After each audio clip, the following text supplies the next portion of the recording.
Welcome back to Teshkid FX for another AGIX price prediction update, which at the time of this recording is holding above the 20-day MA here on the 1 hour chart, which is now acting as support for us to continue gearing up. You can also see that we have seen a breakout out of a chart pattern that we had information here on the charts, whose breakout was to the upper side, and its minimum target areas that were given by the height between the tops, that is the height of this triangle that I have right here, and then placing it on the area of the breakout, which gave me a minimum target area at around the $0.46127 mark. We have almost fully maximized in a move that has now given us a high at around the $0.4507 mark. We are also trying to battle out with a key area of resistance at around the $0.5 mark, and the moment we manage to break above that key area of resistance, I'll be watching for a successful retest before we can continue gearing up and continue unlocking higher prices. We have also continued to obey the Elliot wave structures, where we had been seeing a bit of a breakdown to the lower side in the formation of this wave 2, in a move that has now fully maximized our white target area in the formation of this wave 2,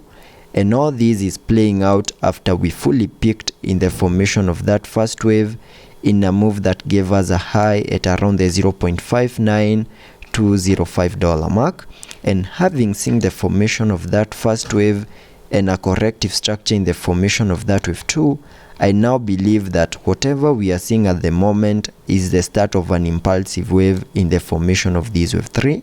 And before I get further into the technical analysis to give you the short-term scenarios and also give you my target areas in the formation of that wave 3, first give this video a thumbs up, subscribe to the channel, and also check out the channel membership, and allow me to first give you a target area to the upside in the formation of this wave 3 by connecting the trend-based Fibonacci from the low of the first wave to the high of that wave 1, then dragging the fibs to the low of the second wave, and that now gives me a target area in the formation of that wave 3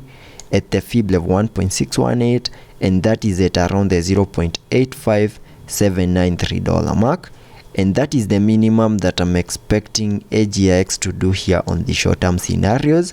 And for that move to also play out, there are key moves that we need to keep our eyes on,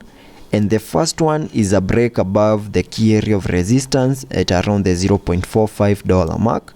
And the moment we manage to break above that, we can watch out for a successful retest before we can continue gearing up and break through our significant high at around the $0.5 mark. And the moment we are able to get above the $0.5 mark, there are high chances that we are also going to see a break above the wave 1 high of this Elliot wave structure at around the $0.59 mark. And the moment we manage to break above the wave 1 high,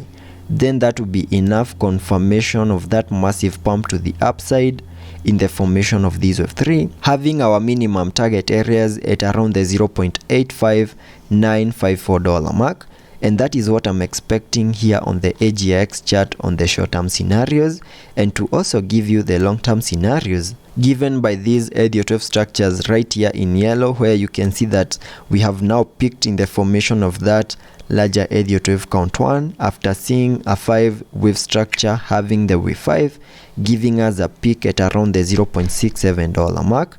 Then we started a corrective structure in the formation of this wave 2 in a move that bottomed out within this blue target area, and having seen the low for that second wave, whatever we expect on the long-term scenarios is the start of an impulsive wave in the formation of this wave 3. And because of the impulsive nature, I'm also expecting to see a 5-wave structure in formation, where you can see I have this Elliot wave structure in white, where my primary scenario is that we are seeing the formation of this wave 3, which has just given me the short-term scenarios having my target areas at around the $0.85 mark as a minimum. And that is what I'm expecting here on the AGIX chart on the short-term scenarios and also on the long-term scenarios. And also taking a look at the indicators on the RSI, we are trading at around the 59 mark, meaning we have massive room for us to fully support higher prices. Also taking a look at the MACD,